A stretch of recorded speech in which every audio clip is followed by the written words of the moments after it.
But she's like, you changed my life. Or another gentleman was like, you found cancer in my body and I didn't even know for 3 months later. Because what I connect to is super high vibrational. It's just unconditional love, and it can overwhelm my own senses. So I cry because I don't want to hold it back. I want to share it. I want you to see what is there trying to support you. Because a lot of time people come in with self-defense mechanisms and I have to see past. When I do Zoom calls, when I do distance work, I love meeting the people who set the background, that they are perfect on camera and their whole house is neat and tidy. I'm like, okay, I know where we're starting. Or screaming. If you are screaming and defending, there's a wound there. If you are screaming and defending, there's something going on inside of you. There's something that's hurting. And I would hope you could get to a place where you do you without harming others to prove you're right.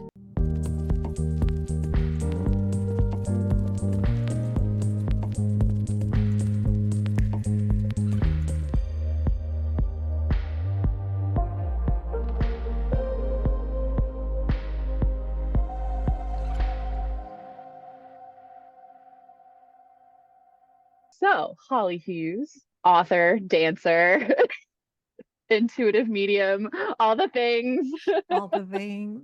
You wear a lot of hats, and I love that because you are the most authentic badass that I've met in a long time. There are no boundaries that I could see that could possibly just pull you into one thing. So the fact that you do so many things just really, it speaks to the impression that I get from you. But tell me a little bit about what you do in your professional life and the types of professional avenues that you're in right now. Okay, that's a huge question to start with. I'm down with that. So at this phase of my life, I am a full-time intuitive energy healer. I'm still an author. I write all the time, and I'm trying to transition to be more onto stage so I can reach more people at a time. I was very excited and lucky enough to be a TEDx speaker. It was on my to-do list, my like goals for years, and I had to overcome all of my own anxiety about public speaking because I am an expressive introvert. I love small groups of people, and then I like running away if I can and just recharging my own social battery, because even though I'm really good with my boundaries, being around that many people and feeling other speakers' anxiety and other expectations and all of those things, I can feel it. And that took more out of me than I had anticipated. So I know much better now what to ask for and who to say no to when someone else asks me to speak, because it really has to align. Once upon a time, I was a film and TV producer, so I have a very different brain. I have very analytical, math-driven part of me in the morning. I am monosyllabic, and that's when I focus on the biggest thing that I want to accomplish in the day. I know between 3 and 4, I am burned out, and I really try to honor that and not schedule too many things in that time of day. So it's also about really knowing who you are and how it works for you. When I started my intuitive practice, I worked a lot of weekends. I don't do that anymore. I keep that for my family. So I have what I need in my life, and I hope to be able to provide service for others. I think a lot of business owners in general struggle with finding that cycle because in the traditional world, we are used to these non-cyclical professional lives where you're working your butt off from 9 to 5 or longer all week long. And when's the time for you? It's in these little tiny thimble-sized cups in the morning and in the afternoon. And I do a similar thing. I had to get really in touch with, first of all, my needs and being able to speak up for my needs, and then paying attention to when am I depleted and what is feeding me and what is draining me, and finding a balance with those. So it sounds Yeah, like you've it's got hard. I don't a know if good I have it system. good, right? I am a person of a bit of extremes. Like I work really hard. I'm trying to learn to work less hard, right? So if you come from a family of like I'm second generation, So you saw people work really hard to achieve, right? And nowadays, um social media has us believing and is wired our brains this way that even social media needs to be a means of earning money. You should have Mhm. this many followers so you can earn 5 cents of this, and you should have a TikTok account, and you should monetize this, and you should no, your life isn't really about being monetized. And I can get sucked into that as well. Am I doing enough? Can I do more? Maybe, if I had a team of people, sure, but I'm a solopreneur, so I have to juggle all of the things. I don't know that I'm very good at all of the things. So that's frustrating, right? You and I were talking about dancing right before. So, like, it's frustrating when I know I could do better, right? So, I think I have that internal scale, but the payoff really is when I get these messages from people. And, one was like, I cry. I cry every time because I'm super sentimental.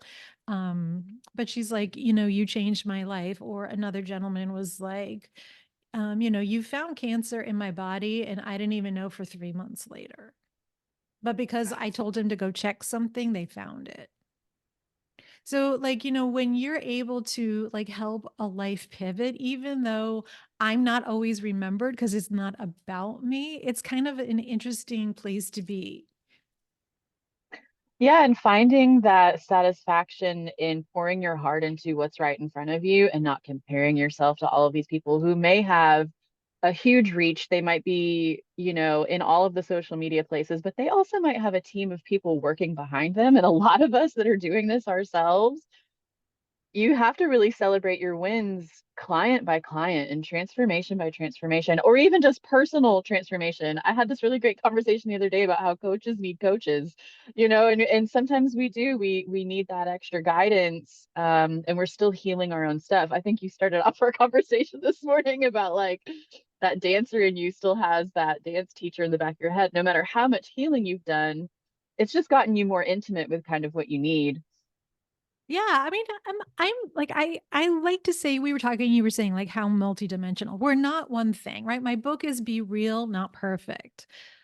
Right. So I like to tell people in my personal life, I'm slightly, not slightly, I'm totally snarky. I have a sarcastic sense of humor. I can be a bitch. I am here for you if you need me. But I also know boundaries and know an energy vampire when I'm around one, right? And then I really won't be so accommodating for that. I could want to be there during your hard time, but I'm also the kind of person who really only wants to work with people who are doers. If you're working with me and we're together for months and you're not taking the steps and or doing the small, I call them Holly's healing homework. I have them in my book as well. Like, if you're not doing these bite-sized things to get out of what you're saying you're unhappy with, then we're not a fit, right? We can move at a slow pace, but no pace is not good for me. That's too frustrating. Yeah, really putting in the work has to be a prerequisite, I think, for healing. I think that's why a lot of people, and I love talk therapy. This is not against talk therapy at all, but I think that's why a lot of people are moving through talk therapy into actual practices and tools and routines that allow them to get a different depth of healing, like actually where the rubber meets the road. Yeah, I love, like, in the work that I do, it's that spiritual connection, right? I'm sure you've seen this too in some of what you do, but they look at me, they're like, "How do you know?" Like I'll just drop a loving truth bomb. I cry a lot in sessions because what I connect to is super high vibrational. It's just unconditional love, and it can overwhelm my own senses. So I cry because I don't want to hold it back. I want to share it. I want you to see what is there trying to support you. And so that kind of gift, that sort of connection can move you forward a lot more than just, being a thinker and in your thoughts and processing. You have to emotionally and spiritually process what is going on in your life and what you want next. I just actually looked, oh, I don't know when this is going to air, but I just looked up while we're recording. There are 36 more days left of the year. Right? She just panicked. It's a little bit of panic. Oh, So, it is. but like I have this little wobbly jar It's really wobbly, and I keep it on my desk, and it, at one point held a little bouquet of flowers. It's like a 2-inch little glass vase that's square, and it's super wobbly. Like, I have to jam things underneath, but I fill it with Post-its that are compliments. And I That's think beautiful. over the next 36 days or whenever you're all listening to this, if you can do it once a week, just say like something that you did. And if you are like really beating yourself up, I want you to find something about yourself that you like. It could be your hair. My eyelashes are fierce today. I want you to start small, but for the next like 36 days or whatever, once a week, 5 weeks, I can't do math. I want you to say something nice. Like for me, this conversation will go in that jar. I met you like this weekend and I'm like, no, you're stuck with me now. That's how I feel. Feel the same. We've Because become very attached in just two conversations. because it's a heart-centric conversation, right? And I How see you important do and I you like think that. Ugh. how well no, it's beautiful. And how important do you think that is in today's world? Because for me, that is the most important thing. I spent 2 years refining my relationships, and I don't think that I was conscious of the types of energies I had around me.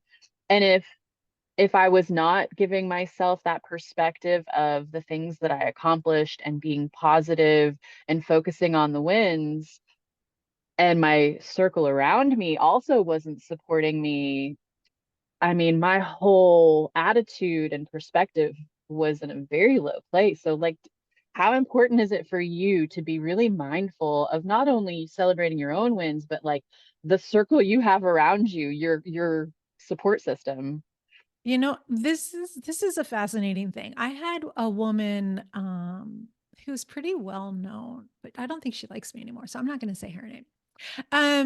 She once told me while I was like learning to refine my gifts and starting to really believe that I had them and I could help other people. And I turned to this person and they said that I was Hyoka, which is I am the person like it's Native American. I apologize if I'm not saying it right. That's how I say it.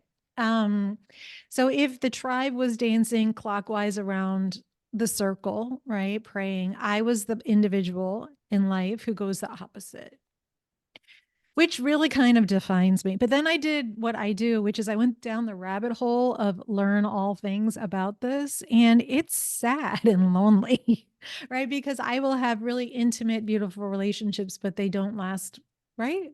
And that hurts me. If you think it doesn't hurt me, of course it does. But then that stupid phrase, as people come into your life for a reason, a season, or a lifetime. So I think in long-term friendships, you're not always in the same place at the same time. And I have some beautiful friendships with women, especially where we have very different lives. We've made very different choices, but they always hold space. And even if we can't connect and meet each other where each other are at the moment, it doesn't mean that the love goes away.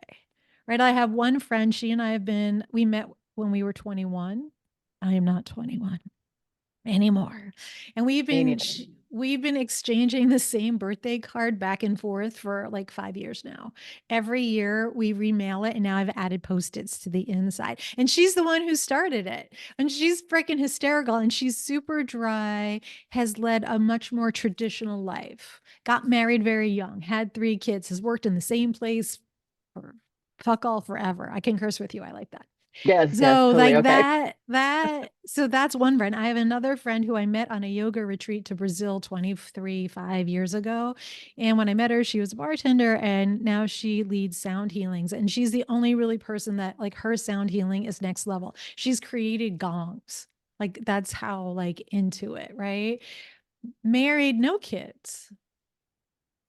Right? So like very kind of different and like 10 years younger than me. So, we've been through different phases and yet this friendship is. I have a writing friend who we talk almost every day about what we're developing and doing. So, I had to learn to have friends like men have friends.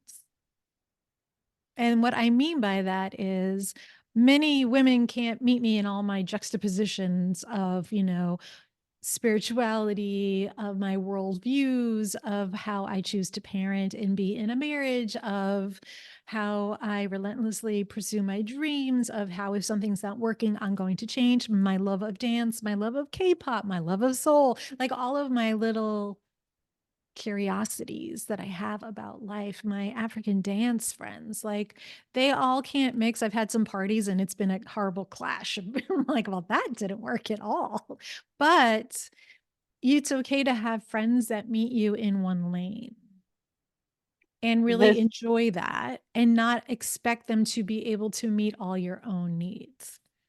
I feel like this is a really interesting snapshot into how maybe real, not perfect came to be.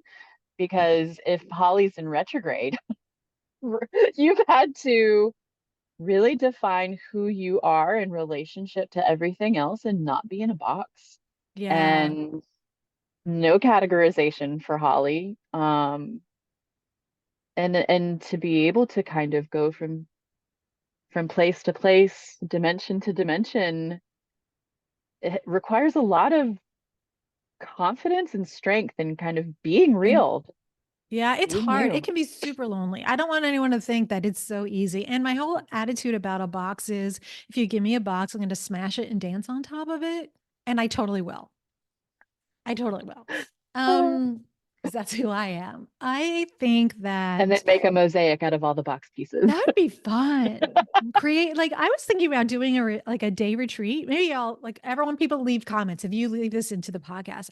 I would Yeah. love to do an event where everyone women gather and it's almost like we actually create a safe space. I have a copper pyramid. Like I really do. I I know, have right? wanted one of these for a long. I'm coming to It's been Holly's in my house to closet. play I've with been in this. it. It's fun. It's fun. But I would love to put paper up and have women put images, thoughts, prayers, something all along it, like, and create safe space, like a literal safe space. If I was really capable online, I would make a virtual one. Maybe I can hire someone to do that.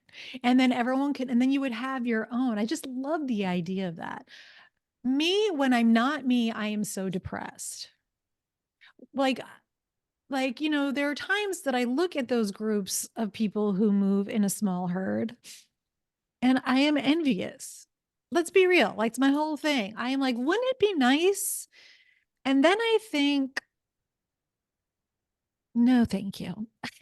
Because I don't get my money back for the people I don't really like. I can't text 1,000 people daily. I'm going to meme you to the ends of the earth online if you're a close friend or someone I love. I will annoy the pants off of you that way. And all depending on how we connect, it will be about that. But I don't have the bandwidth to be fake. I'm not in a corporate job because every time I go on LinkedIn and I see y'all, I just can't stand the lying. I can't stand the inauthenticity. Now, that does not mean that I don't think that you need to be a professional at work. It doesn't mean I don't think you need to be, exposing your personal business at work. But the world would be ever so much different if you could be a little bit more real. I think that we are moving into an era where people's bullshit detectors are becoming more refined because we have all been living in fake world for so long, whether it's professional, like you and I talked our first conversation about how we both live close to Charlotte. And Charlotte is a very interesting city in the sense that there is a lot of fakeness, but there's also a lot of realness. So it's hard to navigate that. Um, but yeah, you're not gonna survive long if you can't find that real part of you that speaks to your heart. And if you keep trying to put yourself into this box where you're accepted, like I get the meat sweats when I'm on LinkedIn. I feel like I get sweaty palms. I'm I get so this sweat over here, like, oh, yeah, that's the worst. I get the bubble guts because I had to exist in that world for so long and do the things that you're supposed to do on LinkedIn. And, everything was so polished and had this facade to it. And now I'm coming back to LinkedIn as a totally rebranded thing that is just different all the time. I think it's okay to be different. We're taught with our brands to like really hone in, and yes, I do have a defined brand, but like you might show up on my website tomorrow and see a video of me singing light language. You just never know. Yes, you will. You will see that. You will. How long do you feel like it took you to get to that place of like realness? Like where was that pivot point for you? I don't think I ever wasn't me. I actually, I don't remember if I told you this. I connected with someone I had gone to college with, and she is super successful. And I went to school for journalism, broadcast journalism, minor in history. And I never wanted to be on camera. Right? Like even get when I first started on Instagram, talk about awkward girl, like I am very emotive. People you can say I move my hands, I move my face. I have a little Botox, but not really. Right. I just trying to get that my perfection line between my eyebrows is starting to go down my face. And I was like, okay, we got to ease that thing up. But I am all about self-improvement and you do what you want that way. But I was never not me. I could tell you stories of being a little kid and loving purple shoes and getting ragged on. Who are you? Why do you do that? When I had really long hair, and then in the 80s, when right when those haircuts, the bi level, whatever, the mullet nowadays first became, I had hair down to my ass, and then the next day I came in and I had really short hair, and kids were like, "Who the fuck do you think you are?" I'm like, "It's my hair. Like, why do you care?" I grew up in a home where it was, oh, my mom's an artist, my dad's an engineer, like so I was born this way, 100% insecure. So anyway, I was talking to this woman who is a newscaster, like she was huge, like in a big market. And I was like, look at you all polished. And I reached out to her on LinkedIn. And I was like, I don't know why, but I'm doing this, right? It was like one of those hits. And we started talking. I was like, yeah, my memory of you was like you were always put together, you were kind, you were smart, and you were driven. That is just like my memory of her. And she said, my memory of you is you were really fucking smart. And I just loved that. You were really driven and you always stepped back and let other people shine. I was like, yep, because I had no understanding of my own value because I had by that time in my life, like I had lost my home to a fire and I lost my virginity to assault. And my dad's an alcoholic. And so I had that mix of make it better for others. So I had to push down my own feelings. So even though I was always an individual and people on the outside, I was very busy making you okay. And I was like, and I'm an individual. Can you just be nice to me? But I couldn't vocalize that. I really didn't step into being okay with everything until Saturn returned, like in my 20s. Now, I lived in and worked in LA, right? Because I got into film and TV. Did I wear funky, cool? Fuck yeah. I love fashion. Do you know what I'm saying? So I would still do that, but I want you to imagine that those cool clothes I was wearing were my protection. It was my shield and my mask, so you couldn't hurt me, although people hurt me all the time. And then I lost my home like in my early 20s to an earthquake. So I really had to navigate being erased literally, right? And I also got married and divorced. So like everything I thought I was and what am I? And then realizing that I let a very emotionally and verbally abusive starter husband pick away at me to all those things that I loved about myself were gone. And then I was like, fuck no, right? Just no. Like I reclaimed my creativity. I reclaimed my love of dance. I reclaimed all the things I gave up that tried to making him happy. So like one of the things I love working with clients on is giving is good, but giving yourself away isn't. Wow, that is powerful. Because I think sometimes we give ourselves away without realizing it. Yeah, it's what we're taught. So like I think I even had friends like in hindsight I realized that I trauma bonded with a lot of people. Right? We That's all like do. right? Yeah. That's my new thing for 2025 is I want to help people take the trauma out of bonding. I would love for you to connect in your heart. So I realized in hindsight that all those people around me were hurting and I knew how to help hurting people. But those are also energy vampires. They can be really abusive and not know it. But I was like, I can take it. That's really what I used to think. I can take it. Look what I've handled already. Look at all the secrets I have. I could take it. I just had this really interesting vision of you with a shield plowing through like a crowd, like not of innocent Mhm. bystanders, but just like pushing through and being like this protector, but also forging a path. That is how I felt a lot. Sometimes I even do now. I'm like, why am I pushing so hard? Right? Because I have that gear. That's my one of my own little quirks. Probably one of the things I'll be working on forever. I think actually earlier today when I was trying to make this thing online, which do when you work online, does everything glitch because of energy? Like it glitches all the time for me. Then I do all this work and it erases and you just want to pull your hair out. Girl, I buy Palo Santo in bulk because of the Wi-Fi demons. Thank you. My husband, he always calls me a boomer. And then he walks near me. He's like, oh no, he's like, can you just walk away so I could fix it for you? And I walk That's away a and it lot all of goes zoom. why I try to do all of my hypnosis sessions outside because, and I don't know what it is, but yes, there are definitely nefarious energies that interfere. For I do. I real. have the Palo Santo and sage spray and a whole bottle of eucalyptus, like right off camera. It's like right over there. I was like, yeah, no, that's annoying. So anyway, I do. I have this thing. I think I must. When I was little, my mom gave me a poster because she said I said it all the time. It was Garfield, so I'm totally dating myself again. But it said, "Why me?" Because I feel that sometimes, like why. And I go into like this is a story I like to share.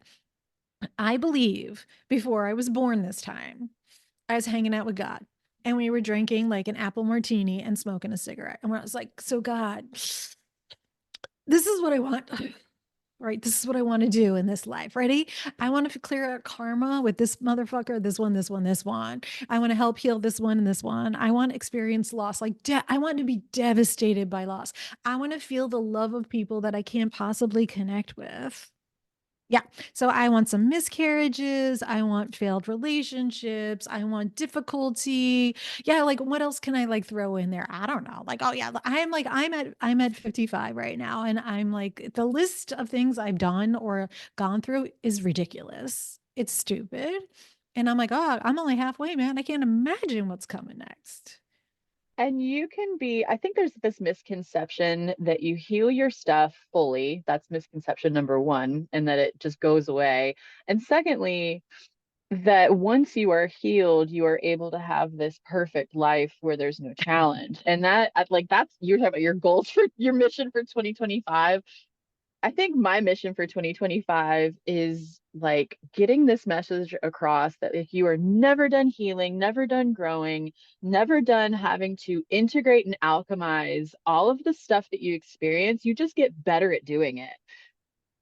Yeah, Like and it, I also like to tell people, especially in relationships, especially in romantic relationships, so your husband, wife, partner, whatever word you want, right? Is that that relationship should really make you feel safe because life will give you trauma like COVID and, crazy anti-Semitism right now. I don't really like going into politics, but like if you look at the world, there's enough low vibration out there that I would want your home to be a safe place for you. So that is one way where people are used to trauma in their life or anxiety. They'll choose partners and relationships that recreate it, even if they don't like it. It's what they know. So to make that conscious choice to be like, I'm going to try something different. I'm going to sit in being uncomfortable. Right. And then work out my stuff. Like I like to tell people if you're not over someone, don't break up. Like, don't. You're not over them, go back. Work whatever it is out that you need to work out. Otherwise, you're just gonna pull in another person just like that. It's why you should never marry or rebound after a divorce. Have your year of crazy. It's not a judgment, it's the truth, right? You're gonna be like, I'm not who you have to be who you are now. So you're not the person when you met the person you were going to marry, the person you had to be to survive a marriage, or the person you had to be to get through a divorce. Those are all different gears. But who you are next is a person who needs to work through all the crap of all those things and why you left. And learning to fall in love with yourself again. And I think who you are in a relationship is often a reflection of that person and who they wanted you to be. Even in some of the most healthy relationships, you're still doing a bit of chameleon work, trying Mm. to be what you are supposed to be in that relationship, whether by society or by what that individual has set out for their wants and needs. And I was married before as well, and I love that you said starter husband. That's Yeah, I so call it my starter marriage. I mean, it was all my 23 to 28, right? So, yeah, but yeah. yeah, and moving through our own cycles of getting to know ourselves and finding that place where you're okay with who you are right now, um, that is a powerful pivot point. And sometimes it takes years, Mm. might take a while, as my husband would say. Um, yeah, I there's so much there. So much there. Okay, so I'm looking at you and like all I'm hearing is your Indian guides all singing behind you. Like, do you feel that right now? Like I'm like, oh my God, it's distracting. Like shh. Um, so it's really interesting that you say that because this is my spot on the farm where I want to make my circle. And I Obviously, I already see it. yeah, It's got to I be love white the stone. You're gonna have a lot of white stone. I've got quartz here on the Yeah. farm. We have some quartz boulders that are, I mean, you can't move them physically. They're huge. But I love, and that's what I loved about our first call. It was like, clearly you're so gifted with what you do, but it is such an extension of that part of you to just really meet people where they're at and let them shine. And we were just Mm. having this random conversation, like, you've got some spirit guides hanging out behind you. It's like, oh, nice, all right. I know. I really try So, not to read people during a thing, but like for you, there's like it'll make me cry. So if I start crying, I was like, I just hear so much music. oh, And that you're is just still beautiful. judging like how it should come out, like what light sound Yeah. is, but what if it's just your piece of a harmony? Well, Like, do you remember what because I said in our first call about how I am much happier in harmony rather than in solo? yeah, but like everyone else might not hear all of the harmonies. You might end up building them, right? But like Yeah. I just hear your voice and I want to make sure that you allow your voice to ring clear. That is a huge healing goal for me is again, we're talking about like you're never fully healed. We're all working on our stuff. For me, like what I've been working on, especially in my relationships, is having to identify boundaries and speak up for those boundaries, even when it makes me incredibly uncomfortable. And I've been working on, I think it's so important to understand your energy centers. Like you can think whatever you want about the chakras and how, oh, you have to have them in balance. I think it's really important to get in touch with the emotions tied to those centers and all of the different aspects of when they're blocked and when they're opened, because it will really give you deep insights into how you're functioning in the world. And for me, I have had huge issues speaking my truth. And well, failed as a professional singer. I sang professionally for 5 years, but for me, it was a failure because it wasn't an expression. It was in the box. It had to This be work. perfect and restricted, and it was work, and it was like took all the fun out of it. And so now I'm trying to get back to that place of I can help fun. you. You want me to help you? I would love for you to help me. I mean, like energetically, I would love to zap you, like energetically. We won't do that on the podcast. But for me, when you think of singing, all of your energy constricts and you get mental about your voice and the mechanics of voice. So your throat tightens, which will never give you the sound you want. But really, when you connect, it's your a little bit first, second to your heart, to your third eye and crown. So I would teach you like when I used to meditate at first, I would go to my third eye and crown up, and I'd be I'd be high as a kite and connected to space and see all these things. And then I would look up NASA images and find the places I would see. It was really fun. And then everyone yelled at me to ground. Like anyone who is more spiritually connected, I'll just say that at the time was like, you need to ground. I was like, why would I ever ground when I can not? Right. Because maybe my body wasn't 100% safe because it had done things to me that I thought were unfair and I was pissed. Right. And then I worked with this one woman, and her name is Ray Orion. She's a spectacular human being. And she taught me that if I could actually ground, I would get better messages. And when I finally did, and I stopped walking into furniture and had far less bruises on my body, which is funny because I'm a dancer. So I would be in my body to dance and then leave it again. So when I ground now, I receive messages still in my mind. I'm still clairvoyant, clairaudient, all the fun stuff. But now I see portals from my third chakra yellow, and yellow is the color of physical healing for me. Like when I work with people, and then the messages are louder and clearer, and I don't get lost in the message. Like I still will be overwhelmed by love, but not the rest of it. So the thing for me with you is you sing from your diaphragm, but instead of contracting it, you need to like let that shit go. Don't suck it in, right? Like, and like sit on the earth while you're doing it and have your palms flat, and then just, it'll all come. Like, I hear it. And if I could sing on key, I would give you a note, but I cannot help you in any way that way.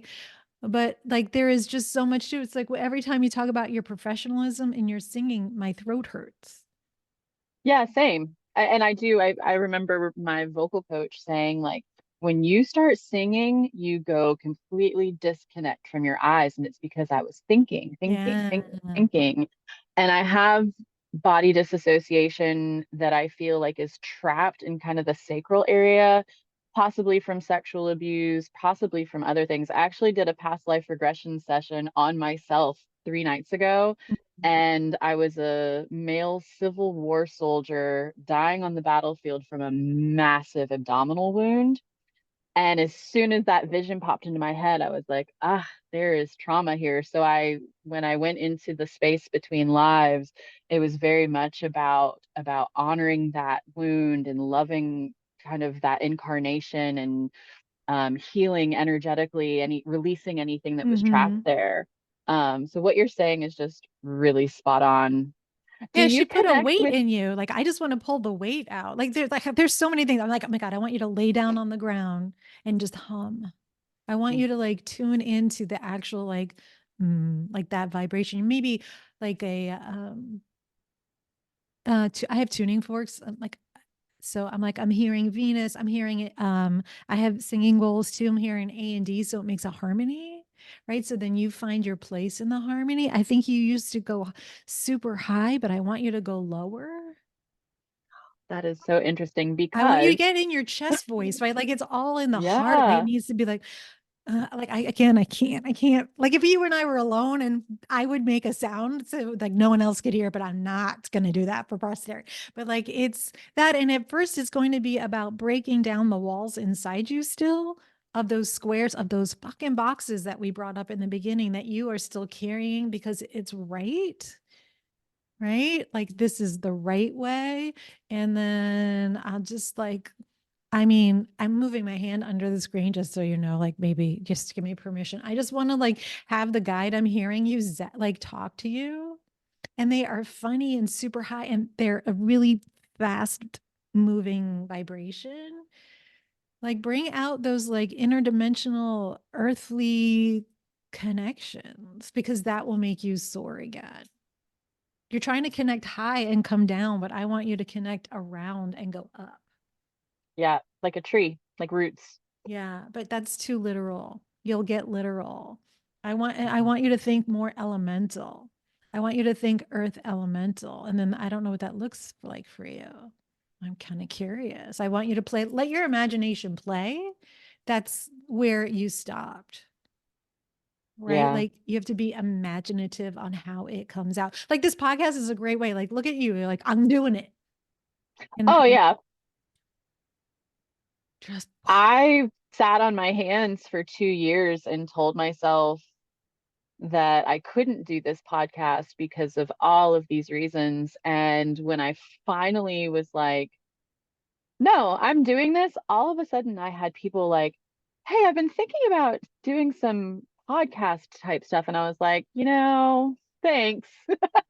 It just lined up, and now I have people all the time that just want to have conversations, and I do not script. I have things that I want us to explore, but the fact that it is free flow and it's authentic is the core of these conversations. Like I Yeah. want it to be a place where other business owners in this space can just kind of shoot the breeze and just connect on a really authentic, real level. I don't know. I just like I'm looking at the trees behind you. I want to touch all of them. I want to write wishes on them. I want to hang little wind chimes on them. I'm like, it's just magic where you are. It's just, I'm, And it's interesting because I had a lot of disassociation with this place. I could not connect to this place because I was afraid to, and mm, that fear of getting intimately attached to something that might go away, because nothing is forever and oh, there's abandonment and all of that stuff. But I'm curious, do you tap into your higher self? Like, is that where, because when you started talking about getting emotional and just that divine love that you feel when you're helping people, for me in my hypnosis world, that to me sounds like that connection to the higher wisdom state. Because for all of my clients, when they get there to their higher self, they cannot believe that immense love and acceptance for who they are. And so I wonder, like, what is your process? Like, do you connect first so that you connect with them, or does their higher self connect with you? Like, if you ooh, I could, love and I'm, that. Oh no, how do, I can. So the irony is I can't read myself. So wait, I'm shifting in my how chair. frustrating. It's so annoying. Like I know something's gonna happen. I know something's gonna come. I know not to turn left on a road. Right. Like I'll know like some things like that. Um, but y- you can't know your own future. I can't, they're showing me an image right now, like my own guides, and because they're, snarky and funny too, of the Cyclops, right? The Cyclops wanted to have wisdom and they only knew that when they were going to die. Yeah, no, thank you. I think there's reasons we don't know some things. When I've gone through physical pain or trauma, it's helped me heal. Although I was like, can't I skip the trauma? Can't I skip back to the cocktail and the cigarette with God? And I guess not. I think when I work with people, I always clear myself before they show up. So I connect to my highest self, and I call them interdimensional beings. So like spirit guides, ascended masters, God, angels, all of it. And I ask for the messages for the person in their best and highest good. I really try to get my ego out of it because it's not about me at all. But when a person comes, I'm mostly channeling, right? So I connect to their guides. So the first time I meet a client, I explain to them like the more we talk, the more I tune into your dial, because a lot of time people come in with self-defense mechanisms and I have to see past. When I do Zoom calls, when I do distance work, I love meeting the people who set the background, that they are perfect on camera and their whole house is neat and tidy. I'm like, okay, I know where we're starting, right? Because like, what is that image and why is it so important? Right? Everyone cries in front of me because I make save space. When you walk into my room, if you're lucky enough to live in Charlotte and come to my physical office, it has a smell and an energy, and everyone looks at me and was like, oh my God, what is this? I'm like, this is my space for you. Right. So it's full of good things, and I'm always clearing it, right? But I tune into them and their guides. And sometimes I was like, what are you or who are you? I think the only Light beings that many people know that I don't connect with are Pleiadians. I don't hear them. I kind of see them, but they don't really have much to say to me. I find that kind of fascinating. But when I first started connecting and honing my gifts, I had to Google a lot of things. I was like, peaceful woman holding bamboo, pouring water, question mark. Oh, Guan Yin. Okay. And then I would have, I know it sounds crazy. So you could be crazy too. If you're listening and you have a feeling about something and you don't really have someone to talk it over with, because really, hey, stranger, or hi, friend. I would like to tell you about the visions I'm seeing. That's not exactly the easiest thing to do. And though my man Candy, which is what I call my husband, is totally open to it, at some point he's like, go away. And I don't blame him, right? So I think that was a really long answer to say I connect into their stuff, but I'm also guided by mine.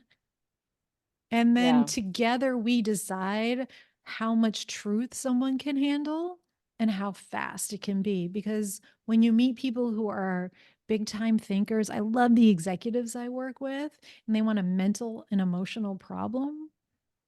And I have to remind them of their feelings and find a way into that. That's like where the magic happens. Do you work with a combination of men and women? Oh yeah. And do you feel like there's a lot to be peeled back? Like, is there any part of your process that is it hard to get into the core of somebody, or do you feel like I can see right through all the BS and the layers and the paradigms and you go straight there? Or do you have to like work to get I there? am very direct. So if you are looking for someone who wants to string you along for 6 years and be like, I'm not that girl. Remember, like, so even my academy, which I don't want to rename, but my Real Not Perfect Academy is me walking you through the book. And it's 12 weeks. And some people are like, 12 weeks, what are we going to do? I'm like, how long has whatever issue going on inside you, spiritually, mentally, physically, whatever, been bothering you? I love asking people that. And it's never for an hour, people. My sessions are an hour. If it's bothered you for more than an hour, we're going to need some time to unwind it. And we start super slow so you can get comfortable and you can feel safe. So then when we dig in deep and I'm direct, we can go. Now, like if yeah, I'm direct. I'm not a really beat around the bush. If someone can't handle it, I have to find a way of taking the information that I'm receiving and delivering it so you can receive it. That's the hardest part of my job. It's so important to treat a client exactly where they are and to honor that path in the journey, even though you might be able to see Mm-hmm. a lot more than what they're seeing, is to really meet them where they're at. And so when you were talking about creating a safe space, so effing important, because you are often going to come from a perspective of really having to give them the authority, the personal authority to tap into those emotions. And I wonder for you, like starting your business, because we talked a little bit last time about like, how you started out. What I'm hearing is obviously it's going to be very tailor made and it's not going to be probably just one hour session. And you have this academy. So like when you were building your business and offering like sessions and session packages and coaching, like how did that evolve with your business? Because I'm I sure you started out one way and ended up somewhere No, this else. is the fascinating part. I'm in the pivot of I'm going to change it. Actually, I like to blow things up. So I think I started, I knew other healers, and what they always did was they offered this session. And I was like, well, now that I can control my gifts and I have boundaries, I could turn off the noise. Um, I'll do this when I'm in my 60s. The next day, someone's like, hey, are you looking for an office? Someone I know is trying to share an office. I was like, okay, God, you are so funny. I was in my 40s. So I was like, okay, I guess I'm doing this now. And I just started, and I was always really scared when I started. And my prices were appropriate to that. Oh my God, am I going to get anything? Am I going to be able to help you? Will you feel the energy work? Like, ah. I was so scared, but I did. And people kept coming back. And then I would do, I used to call them like vitamin C for the soul. I would do like little group events. I still like doing these like girls' nights at women's houses where like I do a guided meditation and I'll let everyone ask a question. There's always a wild card in there. There's always someone who knows more. It's fascinating to watch. But I love doing that as an intro to people who might not know what energy healing is, or like how a spirit guide talks, or what does a clairvoyant do. I'm not a psychic. I'm not going to tell you in 4 Sundays from now X is going to happen, but I do have a pretty good idea of what's coming your way or what really needs to change to help you feel better. I love the healing session. I love the magic of it. I love when people who've never had it and are skeptics get on my table, because I have you lay on a table when I do the energy work and they are like, "What are you doing to me?" Or sometimes I explain to one person, "Your feet are going to get really sweaty later." And it's just energy coming out because I've moved it out of your body and it's coming out the soles of your feet. If you can visualize while you walk today, things that you don't need, dust or rock, often it's rocks coming out of your feet and you're leaving them behind. Just imagine that. And I'll get messages, okay, you said sweaty. This is weird. This is altogether different. Or I'm like, you're going to want to eat this, or your body's craving that, because your body will tell me things that your mind and spirit don't. So that's part of it. Um, I've also come to a place after doing this for a decade where one at a time, I want to do more. So, which is why I want, after especially doing, like I've done a couple keynotes and I did that TEDx talk, I would really like to get in front of groups, and maybe I'm the light of the beginning. And that is okay with me, right? Like when I work with someone, I always tell them it's your healing. It's not mine. My ego isn't connected to the pace at which you need to go, or like what you do. Like I'm just showing you the choices you can make and offering support in those choices. As So I like a think, potential. Yeah. yeah. So I think that's important. That's a hard part. And it's probably pretty easy. And anyone moving this space, probably what you do too. It's like, well, I know this will work. Right. Like I like going to Yeah. healers too. I'm really picky, obviously, but because I actually, whoever's listening, I want you to pay attention to this. I worked with someone because I wanted to learn about sacred geometry. And what this person did was used my greatest fear at the time against me to buy a very, very expensive program. Even said, get a credit card so you could pay for it. You won't get that from me. If you think my program's a little bit of money, yeah, because you're worth the investment, and it's a lot of work too, right? And it's emotional connection and rewiring and setting all the new things up you want in your life. So I want you to not focus always on the price, but the result of what you want. But also, when you're working with healers, or even a lot of life coaches will say they're certified, but it's a pyramid scheme. It's a certification made up by someone to get $50 to get someone else. No, I don't care about any of that. It's okay to have a phone call to talk to someone, but don't ask for a free reading during that phone call if you're trying to see if you actually jive. But if you meet a healer of any kind who takes your biggest fear or your insecurity to turn it against you, walk away. This person actually said to me, they made it be like, oh, I only invite people in. Anyway, she was like, so Holly, you want to like write books and help people? Yeah, that's what I want to do. Is that all you want to do?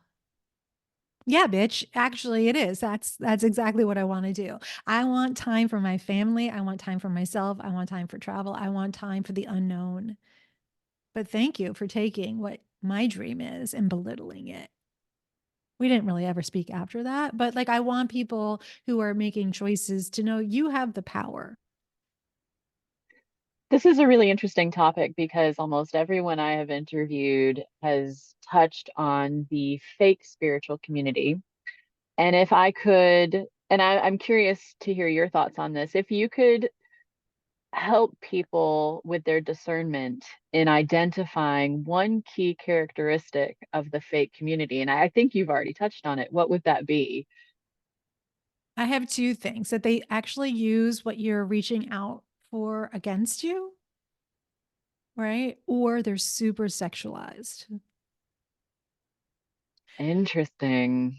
Because there's hmm, a lot of people who work in first and second chakra, mostly first chakra, right? Stuff. They say they want to empower you and they were empowering your sexuality and they are hyper sexualized, thinking that they're owning their sexuality by projecting it and putting it in your face. I don't really know a better way to do it.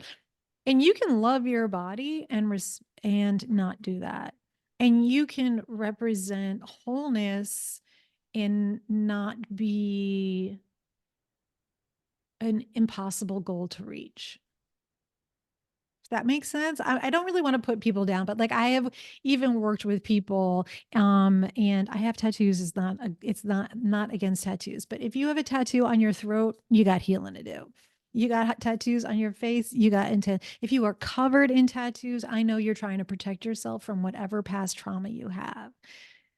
If you have that and silicone and bikini shots, I that's like a world. That's a world of pain you've endured, and I'm so sorry that that's your journey.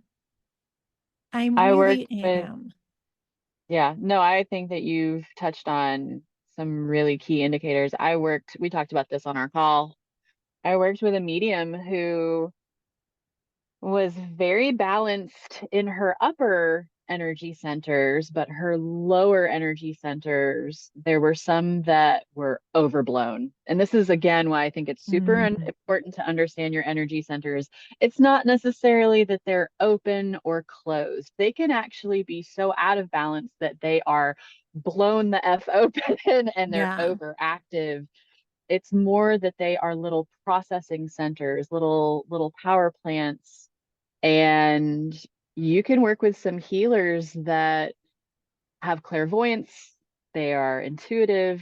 They can get messages from spirit, but they are acting out of fear. They're cheating on their husband. They are really bad with their personal boundaries. And as you were saying about like those indicators, for me, if I see someone trying to take my power to heal myself away from me and Mm. put all of that power on them as the be all end all for healing and transformation, that is a huge red flag for I me. love how you said that. I love that. I think that's super succinct. I love that. I think a lot of people also own that sexuality part. Like, I don't want you to not enjoy your sexuality. Have fun. Like, be a good human and enjoy yourself. Go for it. I think a lot of quote woo woo people, air quoting yoga people, air quoting like that kind of community. They're like, I'm open. And they're like, and they think that connection has to be sexualized instead of a heart centric. And so then they can conflate connection, right? So, like for me, that wouldn't work. I am very much monogamous. I'm not polyamorous in any sort of way other than I love my family individually as each person, right? But that is something that fries my brain, fries my body. I could never do that, right? But a lot of people are like, "Well, we're just in love. I'm in the vibration of love and connection, so let's love and connect." No, man, you're just no. That's low vibration and maybe you're having a phase, go to town. But I've watched higher vibration people looking to connect to someone who takes their desire and then manifests it into a physical thing. And then they became I'm going to air quote this one too, a love coach. I'm not even going to tell you.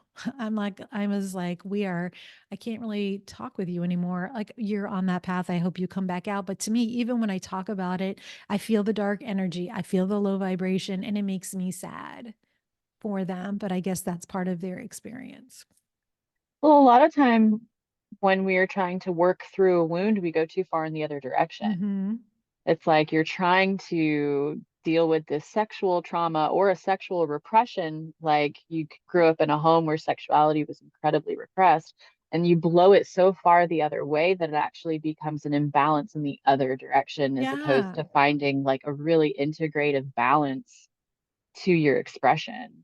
Yeah, I think as a survivor, I definitely even went through that myself, right? So that's what I'm saying. There's no judgment, but like I couldn't even articulate it, right? I was just lost. I was just recreating my trauma over and over again. And it took me until I was 28 to even understand that at 15, it wasn't my fault. Do you feel like people get addicted to their trauma behavior? Like because it's so damn familiar that it's like you get stuck in these feedback loops? Yeah, I think that's part of my whole 2025, take the trauma out of bonding. I think a lot of people will come to me. They're like, I've gone to therapy, I've done, EMDR, they've done all the modalities, they've done everything that they know how. And they're like, it's not working, this is still an issue. And I can see either the cord to the past life or around the person or the trauma in a way that's connected to them that again you can't mental and emotional. And so like that's when I do a lot more energy work on the person. Sometimes I don't in a session, sometimes I will articulate everything I'm seeing, but if you're getting caught up in the words, I'm just going to not. I'm going to get really quiet and move around you and like literally move stuff. And a lot of people also cry on my table just because no words are needed to get rid of that thing. But when why I think people shouldn't get married in their 20s is I think it is a time of individuation and awareness. And you have to figure out what are you doing because it's what you learned unconsciously or consciously and what isn't working for you. And if you don't work it out in your personal life, it's going to appear at work. Right. Like I was in film and TV and like I wrote that essay about being harassed on the set of Election and it went viral before TikTok. Thank God. I don't think I could have handled the attention because the amount of attention I got was too much for me, right? About a negative thing. But like, I don't know. It's too much. I'm like, I'm waving my hands. I'm like, I don't even kind of want to go there right now. It's a lot. I think you unconsciously recreate what you know, even if you don't like it. Hmm. I see that a lot with my clients. I'd like to hear more about like the types of guidance that you give them after the session. Because Mm. similarly, I have people come to me and they think hypnosis is just going to solve the issue. Well, a lot of times, yes, we're going to uncover some subconscious belief or some past life or some energetic blockage. We're going to deal with the thing. But if you don't leave that session and start integrating some meditation into your life, changing your toxic relationships, like all the homework, then you're really not giving yourself the best foundation for transforming your life. So, like, what type of homework? I actually call it Holly's healing homework. Let's use the alliteration. It depends on the person. We'll use the Real Not Perfect Academy as an example. So like I said, we start to just build rapport. And I like to tell people, if let's take meditation on. Meditation doesn't mean you have to sit in like with your legs, crossed going om, especially if you have a monkey brain or you've never done it before. What I would ask you to do then is find an activity or a thing where you are singularly focused. So, like if you swing a golf club at a practice range, breathe in, out, and you're just trying to hit the ball. That's meditation because your brain isn't everywhere. If you like to sew or crochet, you're singularly focused. Start there. Maybe I also if you have a dog, go walk your dog, but without listening to music or noise or talking to anyone on the phone. And then I'm going to ask you to pay attention to what you notice around you. And one of the first things I always ask someone, especially when I ask them to go for a walk, is I want you to notice where you look. If you are looking down, that's going to tell me a lot with how you feel about yourself. So if you've come this far in listening to this podcast, if you next time you go grocery shopping, I want you to notice where you're looking. And I don't mean when you're looking on the aisle. I mean like when you're pushing the cart from place to place. Are you looking down into your cart? Are you looking towards where you want to go? Are you avoiding or making eye contact? Really, I love that as a starting place. If people have issues with focusing on breath, I have a lot of recorded meditations and I will send you one. And one of them's like a minute and a half, right? Like you just start small. And I am a big proponent of sound. So I know, again, I'm just hearing music all around you, but I love binaural sounds and alpha, beta, gamma, delta, whatever. When I meet a person, they tell me, meaning their guides tell me what wavelength I have in the room, and I'll switch the sound and I'll often send them some links to help that and then go there. So I think meditation can start like that, and then it's not so intimidating.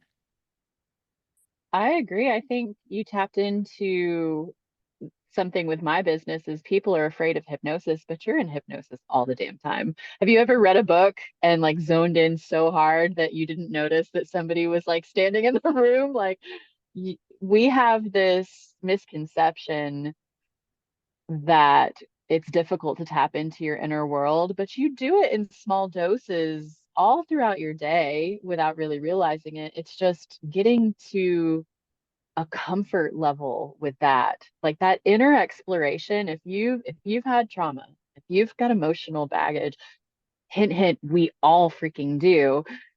It's just really getting comfortable with what that feels like. And it's all frequency. Once you can tap into your inner frequency, whether that's walking the dog or, crocheting or actually like you suggested for me laying on the ground and humming, once that becomes a familiar destination, you can tune back into it more easily. And so, do you feel like consistency is more important than duration? Like, is it more important to spend 5 minutes a day than like 2 hours twice a week? Like, what's your For thought on that? sure. I think if you could start with 30 seconds, if you're someone who's never done it, 30 seconds can feel forever. Like it can. So again, you can find a clip of sound. I know there's an app, the Calm app or whatever. I'm sure that can be helpful for some people. I just don't want to be connected to electronics when I do it. So I try to get people not to do that. Depending on the person, I will literally give them cues or ways to meditate. Um, and like, and for whoever's listening right now, like you can just close your eyes while you're listening to us. And how about I just want you to right this second, pay attention to your breath. Are you even breathing in? Is it just stuck in your chest? I'm not even going to ask you to change it. I just want you to notice your breath and then see if you have any tension in your jaw and your neck. And if you could just wiggle your jaw just for a moment and maybe take a little deeper breath right now.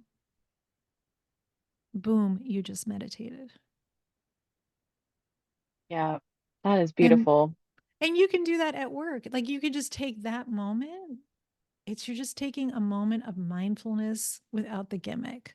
That's really real. And it's when you're spinning and life is getting to you or your coworker is annoying you, you can choose to take a moment and then go attack. Or no, I'm kidding. But like you can like take, remember, I'm snarky.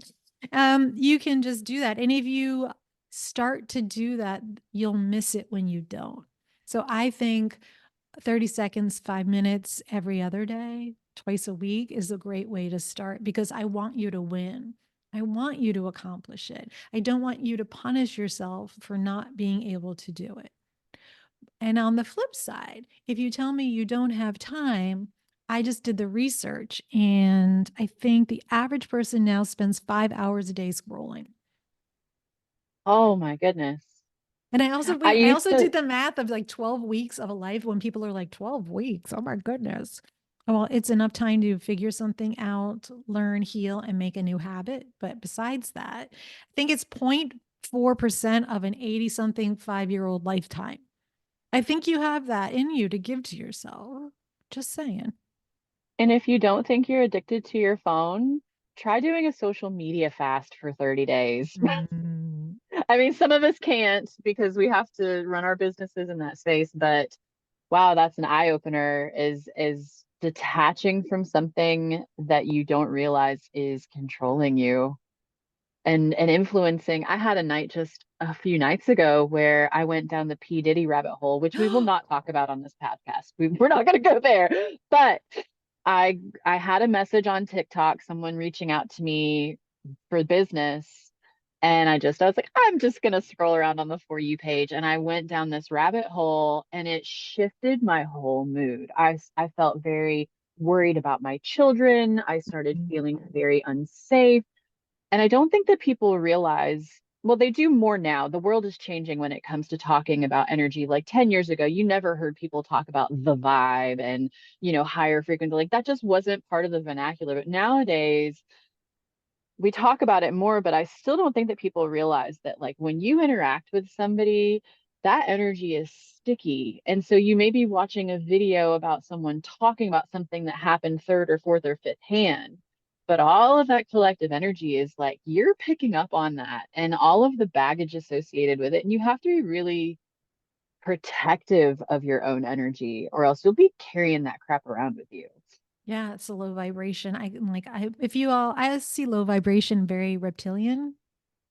So like I just see all these things like crawling around. It's very easy when you have a past trauma to get caught into that. Like as an empath, I can't even watch a lot of movies because the violence is too much for me. And I can't just close my eyes to it because energetically I feel the impact, even though I know it's fake. Even though I know it's fake. So it's good to know what you can and cannot do and then honor it. What are you most excited about with the time that we're living in? I mean, obviously, we are having a massive shift in consciousness. The free flow of information is freaking warp speed. I mean, pros and cons too, because I feel like some of it's good, but then there are other aspects of it that have been hijacked. I don't have anything good to say about that. Personally, I think it's a shit show. I think right now people, it's fascinating. They're not connected in person, so they forget like people can be complex. There are way too many labels, right? And so it's gotten so that the super minorities that are the loudest get the most attention, and rage bait is still out there. So it's not fair. It's not fair. This is not fair. This is not, everything's not fair. But no one's teaching people how to mature emotionally or with communication. And I don't mean corporate stuff. I just mean if y'all are parents listening, I want to know if you are teaching your children how to fail and get up after a failure, or are you buffering them from every failure? Because you didn't buffer them from every failure when they were learning to walk. They had to fall to learn balance, right? So nowadays, parents are so ingrained in every activity that their child does, and it becomes super important. And if they get a homework assignment that you don't like, it becomes a thing. But your kids have to navigate that in real life as they grow up. For me, all these college students protesting in on behalf of a terrorist organization is mind blowing to me, because for 10 years I've been saying this is growing and everyone was like, no, it's not. I'm like, it is. This hatred is growing. And because they only know a snippet, or they think this is unjust, that they erase so much. And people don't know that there can be complex issues. Or why does history repeat itself as I'm sitting here watching it repeat itself? So I think for me, what I would love the age of Aquarius to be, besides a spiritual awakening, is get back outside and go places. Turn, but because you'll see that people are not, the snips that we watch. And the news used to be like regulated by fewer people. And back in the day, even though there was a bias, most stories actually had this point of view, and a middle presented to you. When people read newspapers, as a person who went to school for reporting back in the day, I literally had to have three sources of opposite opinions. So six people that I had conversations with to try to bring you what, quote unquote, the truth is. Nowadays, you can manipulate every image, every voice, everything, and pile it on, and that's low vibration, and that's what scares me. And to I like regulate, I don't know how you regulate that at all. I don't think you can. When I say regulate, then who has the control? That scares me too. I agree with you. I think that we're a very confused society. I think that, yes, we have this onslaught of information, but it's not always really good information. And as you were saying with the categorization, we are defining all of these different things as good and bad and okay and not okay. And when you do that, you're kind of dividing up everything in your existence into attachment, non-attachment, judgment, Mm. acceptance, fear. And instead, what I would like to see, well, I think it's going to get worse before it gets better. I think that we're going to be in a place where it's very complicated, very complex. My favorite saying is always like, we don't know the whole story. You never do. You never, ever, ever know the whole story because it is so multifaceted. And so all of these things that people are getting really attached to the outcome, or they're getting really angry about the circumstance. I think that slowly we are going to move into this era of discernment and truth, and that it's going to be very firmly rooted in our own identification of truth and who we are. And until we can get back to that, we're just going to keep fighting amongst ourselves about all of these individual situations. Yeah, I think it's like, seeing human, you could be whoever and whatever you are. Like I don't really like be happy. I think when you demand that your emotional reaction become truth for me, that's what I'm talking about, maturity. Your emotional reaction is a trigger. I need you to process your trigger to be a mature adult. I need you to be like, oh, this is my own shit. This is what's going on. This is what I don't think is fair. And this is what I know. It's very easy to go on social media and just keep finding more of what you know and what agrees with you, because the algorithm is built that way. That is the rage bait. It takes bravery to be like, is there more to it? Is there, like, what am I saying? What am I believing? What is it that I'm fighting for? And a lot of people are fighting for their rightness. Agreed. And it becomes an echo chamber. And if you find Mm-hmm. yourself surrounded by things that are confirming your bias, even if your bias is good and holy and virtuous, I implore you to explore the other side. Like, I love that you pointed out media as very one-sided because it doesn't function the way that it used to. And in our own lives, I would love it if we could find three people we agree with, three people that we don't agree with, and three people who are very objective and see all sides, because we would be living our lives in a much different way. Yeah, I would like to say that, I'm of the belief too, like I do, like let's say my family does volunteer work and we do. You will never, ever, ever hear me. I won't post about it. You know why? Because that is the opposite of what I'm doing. Right?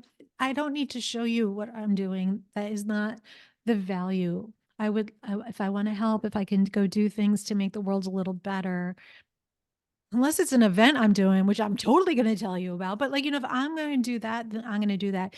People, right, on the far left, y'all are actually touching butts on the other end. You're nutters. So I'm like, bless your heart. I think you think you're doing the right thing, but you're both in pain. And I want you to like, go meet thy neighbor. Go be with people. And like just a little nice kindness, a little kindness goes a long way. I don't get along with everyone. Not everyone likes me. That's okay, but you don't have to be mean. No, and I think respecting the free will of another, which I'm a huge fan of the law of one and A Course in Miracles, which is all, I don't know if you're familiar with those texts, but a lot of it has to do with honoring the expression of another. And when you can see that that person who is extremely right and that person who is extremely left, that they both think that they are correct in their opinions, I mean, all the demonizing that is done towards, and it doesn't have to be politics, it can be anything. Mm-hmm. Those people really believe that what they believe in is virtuous and good, where they are coming from. And it's important for us to honor that journey because it may be really early on in the journey where they've just come to that place of perspective. They might be really far along on that journey and they have been through decades of soul searching to get to that point. But it's for us to really honor and respect wherever they are, and that we would want to be respected for our own choices and beliefs and free will, and that we're all really the same, touching butts. We're all touching butts. We're all touch. I think it is like, I think the thing is like, you can have your right, like the whole opinion thing, but I kind of want to like help people come together with this. So like that emotional thing, that if you heard this and it pissed you off, then I'm saying that you've got a spot of healing for that. Okay. You're just a little place of healing. If you are so extreme, and if you are, I'm trying to think of the right word, the one off in your family, right? Or you are the one off here or there, or you can't find whatever because your emotional truth is so important that you don't make it safe for others. I want you to think of it a little that way. You might need a different community and that's all fine, but does your emotional truth that you are screaming, if you are screaming and defending, there's a wound there. If you are screaming and defending, there's something going on inside of you. There's something that's hurting. And I would hope you could get to a place where you do you without harming others to prove you're right. And acknowledging where someone else is does not mean that you have to accept their beliefs as your own, that Mm, you stand in your truth and they can stand in theirs, and that it is equally beautiful and valid. yep, exactly. I think that is beautiful. Yeah, and we are living in very strange times.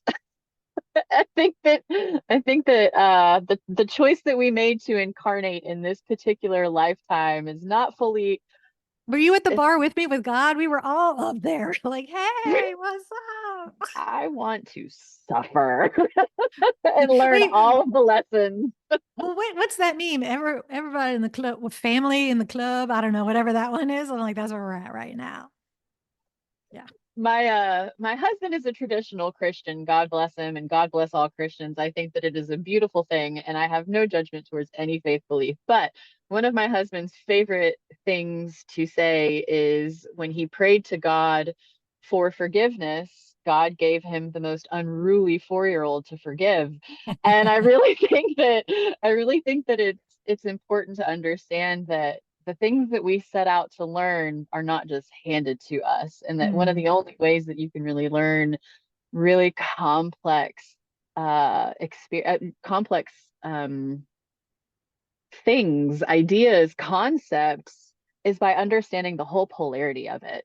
Like, it's not just, oh, love being all positive, and from the middle to the right you've got all of these beautiful aspects of it, but there is a whole nother polarity to love that is the loss and the grief, and understanding it as broad and deep and mm, extending in 360 degrees. Like, we chose to be here in this incredibly polarizing time where everything is very much at odds with each other in all aspects of our lives, so that we could fully identify with the depth and breadth of that expression.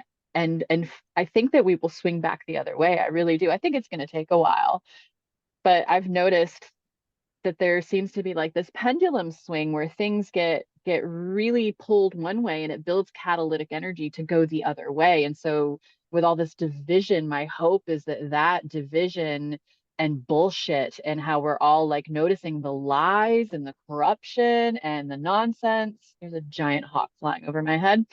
That catalytic energy will build and pull us back into wanting to see each other for our truth and unity and oneness and seeing what we have in common. So that's my hope for maybe not 2025, but maybe, maybe that'll be like the first domino. I don't know. Yeah, I think I would like, I love that. I love how you speak and how you share your insights. I think it's really beautiful. So I want to make sure I say that to you. I would Thank you, hope my for the sister. world where you would stop believing the victim mentality, right? Because we're all survivors of something. And and it would be great instead of focusing on the lack or the not fairness, right? Remember in the beginning I talked about I had a poster, why me? I always thought nothing was fair. I would I get that feeling. I really, really do. And I'm not telling you that you don't have it. What I'm asking you is like, what if you don't focus on it? What if, again, you go back to the jar of compliments? What if you say, oh my God, I'm running, butting my head over here.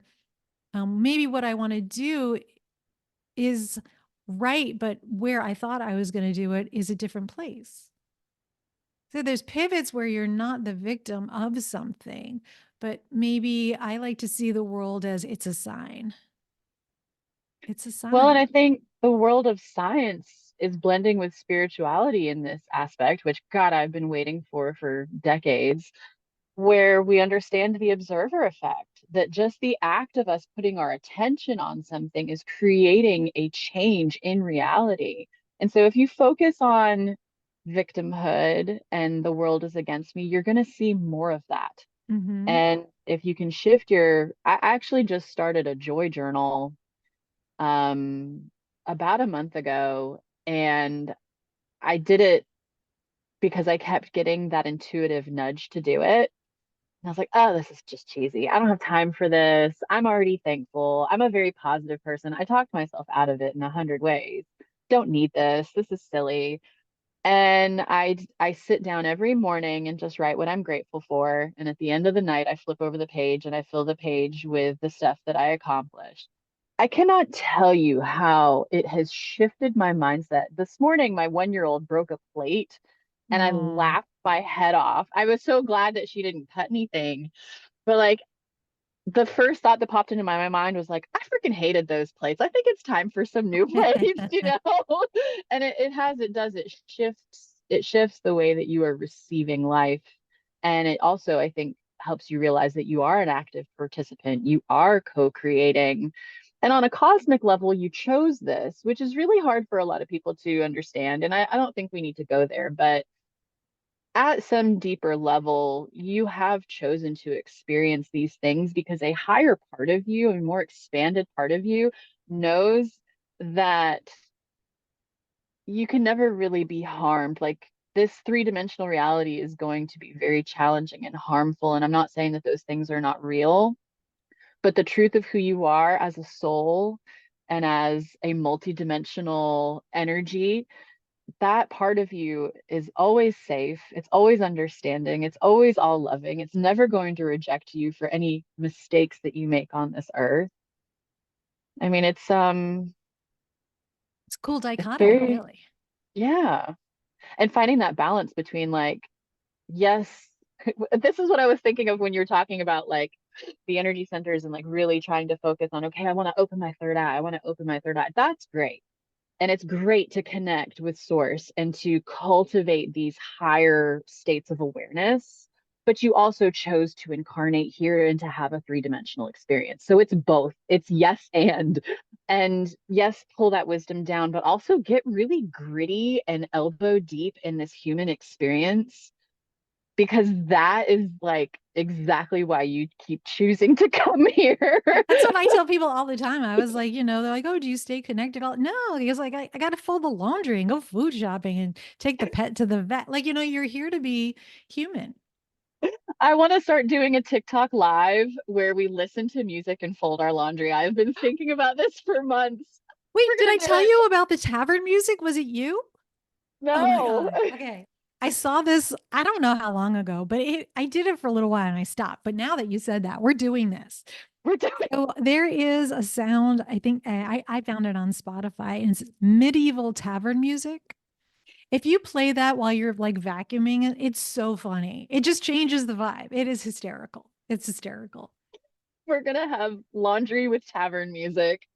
I love this. Well, Holly, Oh, this has been, I knew this was gonna be a great conversation. It always is. We're gonna have to do it again, but thank you so much for this conversation. Where can people connect with you and get to know more about you and what you're doing in the world? yeah, come find me on Instagram. It's Holly Hughes Intuitive.